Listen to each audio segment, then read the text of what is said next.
बात हैं। मोहतरम नाज़रीन, फ़लस्तीन एक हंसता खेलता मुल्क था जिसे इसराइल की नज़र लग गई। आज फ़लस्तीन के 80% रकबे पर इसराइल नाजायज़ तौर पर काबिज है। मौजूदा वक्त में फ़लस्तीन कम और इसराइल ज़्यादा लगता है। नाज़रीन, फ़लस्तीन का कैपिटल यरूशलेम है जो कि इसराइल का भी है। यरूशलेम दरअसल इब्रानी जुबान का लफ्ज़ है। ये शहर बहीरे रोम और बहीरे मुर्दार के दरमियान यहूदी पहाड़ी सिलसिलों में मौजूद है। ये दुनिया का कदीम तरीन शहर है। इस शहर को 3 बड़े इब्राहिमी मजहब यानी नंबर 1 यहूदियत, नंबर 2 ईसाईयत और इस्लाम सबके लिए मुक़द्दस समझा जाता है। रियासत फ़लस्तीन और रियासत इसराइल दोनों ही इस शहर को दारुल हुकूमत मानते हैं। जबरदस्ती नाजायज तरीके से इस पर कब्जा करता जा रहा है। ये शहर काफी हद तक टूट फूट का शिकार भी है, मगर इसराइल वाली साइड मुकम्मल सरकारी दफातर के ज़ेर इंतजाम है।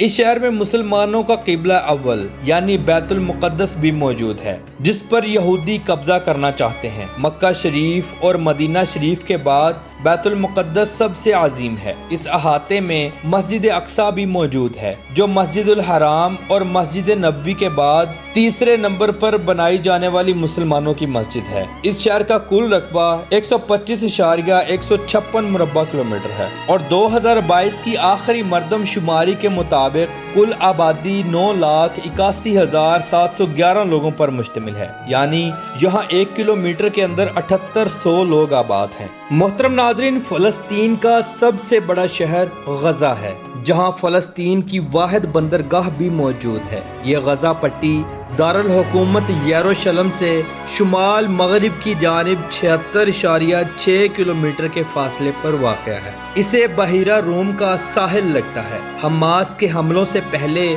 जंग के दौरान बड़े पैमानों पर लोगों की नकल मकानी हुई। इस शहर का कुल रकबा 45 मुरब्बा किलोमीटर है और यहाँ की कुल आबादी 5,90,481 लोगों पर मुश्तमिल है। लेकिन ये तादाद जंग से पहले की है। इन जंगों से पहले फ़लस्तीन के लोग इंतहाई खुशहाल जिंदगी गुजार रहे थे। जंग से पहले बिल्कुल एक अयाश अरब मुल्क था। यहाँ भी दुनिया का हर अच्छा और बुरा काम होता था। फ़लस्तीन की औरतों और मर्दों की एक कसीर तादाद दूसरे अरब मुल्कों में शिफ्ट हो चुकी है। जंगों से पहले यहाँ भी रात के वक्त dance clubs, private dance parties, swimming pool parties और बीच के किनारे इंतहा की फहाशी होती थी। नाज़रीन, अब हम बात करेंगे एक ऐसे शहर की जहां हज़रत इब्राहीम अलैहिस्सलाम, हज़रत सारा रदियल्लाहु ताला अन्हा, हज़रत इसहाक अलैहिस्सलाम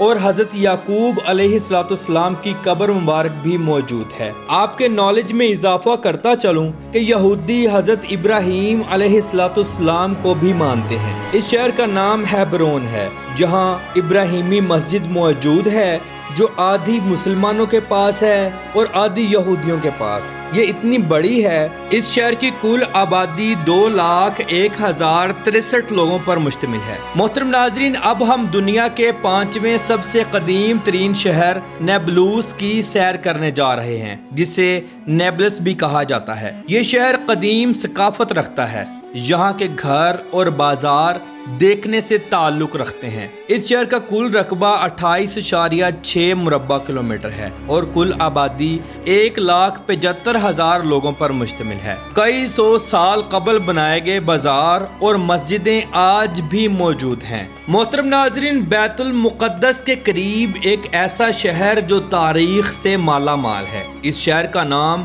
बैतुल लहम है। इस शहर में हज़रत ईसा अलैहिस्सलाम की विलादत हुई और ईसाइयों का पहला गिरजा घर भी इसी शहर में मौजूद है। इस शहर में हज़रत उमर रदियल्लाहु ताला अन्हो की वो मस्जिद भी मौजूद है जहां उन्होंने नमाज अदा की थी। इस शहर में हज़रत दाऊद अलैहिस्सलाम की विलादत भी हुई। हत्ता के हज़रत सुलेमान अलैहिस्सलाम को बादशाहत भी इसी शहर में मिली थी। ये शहर कदीम तारीख से भरा पड़ा है। इस शहर को 1400 BC में दरियाफ्त किया गया। इस शहर का कुल रकबा 10.611 मुरब्बा किलोमीटर है और इस शहर की कुल आबादी 25,000 लोगों पर मुश्तमिल है। اس شہر کو ہاؤس آف میٹ اور ہاؤس آف بریڈ بھی کہا جاتا ہے۔ ناظرین، اس سرزمین پر بہت سی حکومتیں آئیں اور چلی گئیں، جن میں یونانی، فارسی، رومی، ترکی اور صلیبی حکومتیں سر فہرست ہیں۔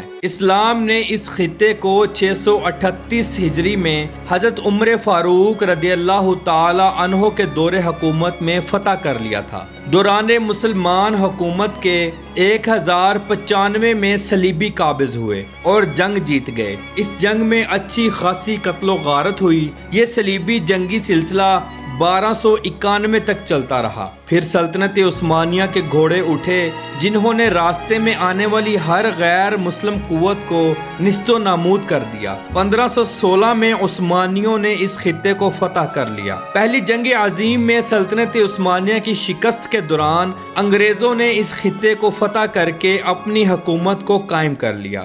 دوران برٹش حکومت کے اسرائیلی یہودی فلسطین میں پورے زور و شور سے مہنگی زمین خرید کر داخل ہوئے۔ یہودی لوگ خاصے امیر تھے، دگنی رقم ادا کر کے انہوں نے فلسطین کی زمین کو خریدا اور آباد ہونا شروع ہو گئے۔ ناظرین، دوسری جنگ عظیم کے دوران جب ہٹلر نے یہودیوں کو ختم کرنا شروع کیا تو بے شمار یہودی فلسطین کی طرف بھاگے۔ فلسطین کے لوگوں نے رحم دلی کرتے ہوئے ان کو پناہ دی، مگر یہ ان کے گھروں پر ہی وقت کے ساتھ ساتھ قابض ہوتے چلے گئے۔ آج بھی لڑائی کی اصل وجہ بیت المقدس ہے۔ عربوں اور یہودیوں کی لڑائیاں کافی عرصہ تک چلتی رہیں۔ 1947 میں یہ مسئلہ اقوام متحدہ میں باقاعدہ ایک اجلاس کے تحت رکھا گیا، جس میں فلسطین کو تقسیم کر دیا گیا۔ 15 مئی 1948 کو فلسطین 2 حصوں میں تقسیم ہو گیا۔ اسرائیل باقاعدہ طور پر وجود میں آ گیا۔ اس معاہدے کے بعد بھی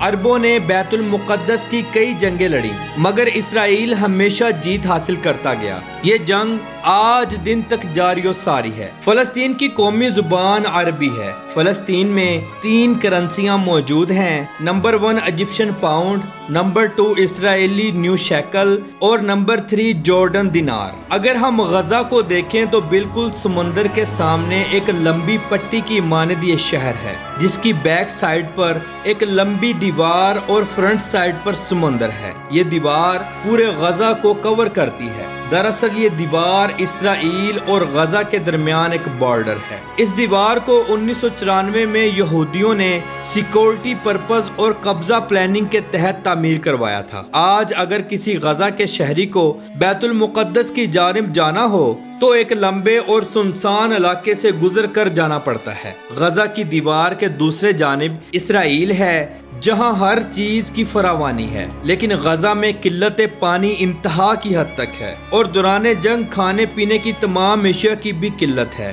بہت سے مسلمان بچے اور لوگ بھوک کی شدت کی وجہ سے اس دنیا فانی کو چھوڑ کر چلے گئے، لیکن وہیں اسرائیل کی جانب ہر چیز کی فراوانی ہے۔ موجودہ وقت میں پورے فلسطین میں قیامت کا منظر ہے۔